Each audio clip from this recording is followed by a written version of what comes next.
नहमदुहु व नुसल्ली अला रसूलिहिल करीम।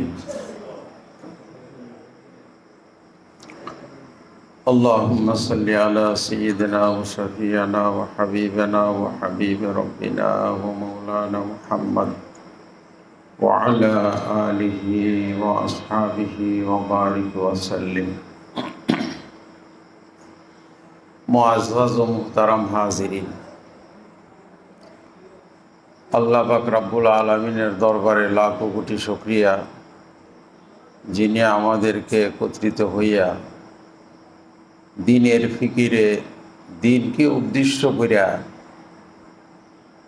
আমাদেরকে আলোচনা করার তৌফিক দান করছেন, বলার এবং শোনার তৌফিক দান করছেন। আমরা শুকরিয়া আদায় করি আলহামদুলিল্লাহ। দাওয়াতে হক সংগঠন, দাওয়াত তো দিনের মেরুদণ্ড। আমরা সকলে, আমাদের সকলেরই উদ্দেশ্য সারা পৃথিবীতে কিভাবে দিন প্রতিষ্ঠিত হয়, সকলেই যেন আল্লাহকে চিনে, রাসূলকে চিনে, আল্লাহর হুকুম মতো চলে, রাসূলের তরিকা অনুযায়ী চলে। এই আমাদের উদ্দেশ্য।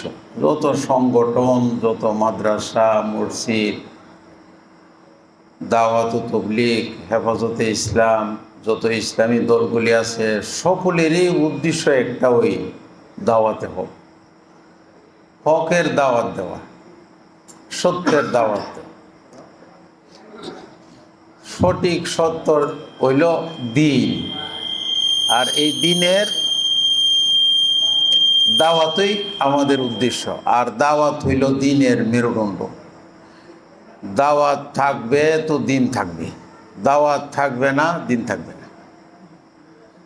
আল্লাহ পাক রব্বুল আলামিন, আর দাওয়াত হইল নবীগণের আমল। নবীদের কাজ ছিল দাওয়াত। পৃথিবীর শুরু থেকে হযরত আদম আলাইহিস সালাম থেকে নিয়ে আমাদের শেষ নবী হযরত মুহাম্মদ সাল্লাল্লাহু আলাইহি সাল্লাম পর্যন্ত সকলের একই কাজ ছিল, শুধু দাওয়াত। আর এই দাওয়াতের মাধ্যমেই দিন আমাদের কাছে পৌঁছে। আমরা রাসূলকে দেখি নাই, কিন্তু আমরা দিন পাইছি কিভাবে? দাওয়াতের মাধ্যমে। এইভাবে আমাদের পূর্বপুরুষ যারা, তারাও দাওয়াতের কাজ করেছে। এসবে দাওয়াত তো মেইন জিনিস দিনের জন্য। দাওয়াত থাকবে, দিন থাকবে, দাওয়াত থাকবে না, দিন থাকবে না। এই দিন যদি দুনিয়ার বুকে প্রতিষ্ঠিত করতে হয়, তাহলে দাওয়াতের প্রয়োজন। কিন্তু দাওয়াত যেই পরিমাণ হইতেছে, আমরা আজকে মাদ্রাসায় দিনের তালিম দিতেছি, মসজিদে আলোচনা করি, বয়ান করি, এবং তাবলীগের মাধ্যমে মসজিদে আলোচনা করি। পীর সাহেবরা খানকাতে মানুষকে দাওয়াত, দিনের দাওয়াতের কাজ করতেছে, দাওয়াত দিতেছে। এমনকি মুয়াজ্জিনে যে আজান দেয়, এটাও তো দিনের দাওয়াত, এটাও কি দিনের দাওয়াত। তো যেই পরিমাণ দাওয়াতের কাজ চলতেছে, যেই পরিমাণ দাওয়াতের কাজ চলে আমাদের কাছ থেকে, এর চেয়ে বহুগুণ বেশি বদিনী বাড়তেছে, বহুগুণ বেশি। মুরব্বীরা উদাহরণ দেয়, যেমন আমরা যে সব সংগঠনগুলি মিললা, মাদ্রাসা, মসজিদ, খানখা যা আছে, দাওয়াতে তাবলীগ, হেফাজতে ইসলাম, আরও যে ইসলামী সংগঠনগুলি, ওয়াজ নসিহত দইরা, মানে যা আছে সবগুলির মাধ্যমে আমরা যতগুলি দাওয়াতের কাজ করতেছি, এটার পরিমাণ মুরব্বীরা এরকম কয়, একটা পুকুরের পানি সব গরম, টকবক করে। গরম মানে করে ফাগ উঠে রয়েছে, টকবক করে গরম। এইরকম এক পুকুর পানির মধ্যে যদি বাজার থেকে 1 কেজি বরফ নিয়ে দেওয়া হয়, পুকুরের পানি ঠান্ডা হইব? পুকুরের পানি ঠান্ডা হইত না। আজকে আমরা সকল সংগঠনগুলি মিললা, সকল মুসলমানে মিললা, যত মাদ্রাসা, মসজিদ, খানখা, পীর, বক্তা যা আছে, সবগুলি মিলাইয়া যতগুলি দাওয়াতের কাজ করতেছি, আর বদিনী যেইভাবে বাড়তেছে এটার পরিমাণ হইল যেমন এইরকম এক পুকুর পানির মধ্যে 1 কেজি বরফ, আর এই রকম এতগুলির মধ্যে আমরা আমাদের এই সামান্য পরিমাণ দাওয়াত 1 কেজির দাওয়াত, এই দাওয়াতের দ্বারাতে দুনিয়ার এই পচা গান্দা পরিবেশ ঠিক হইতেছে না, খালি বাড়তেছে, বুদ্দিনে আরও বাড়তেছে।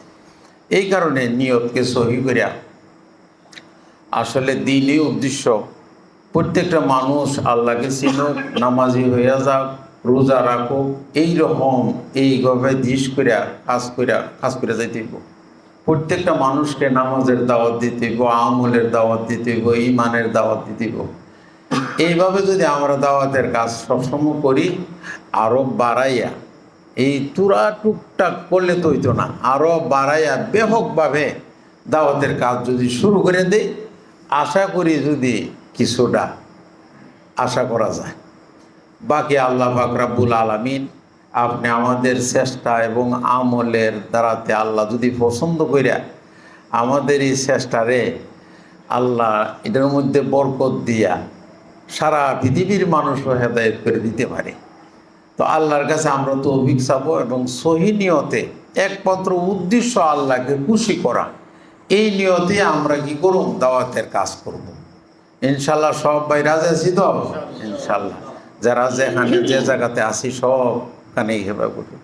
আর বিশেষ করে আসলে দাওয়াতি তাবলীগের একটা কাজ আছে, এটা কাজটা করলে ফায়দা হয়, নিজেরই ফায়দা হয়। আমি নিজে করে দেখছি খুব ফায়দা হয়।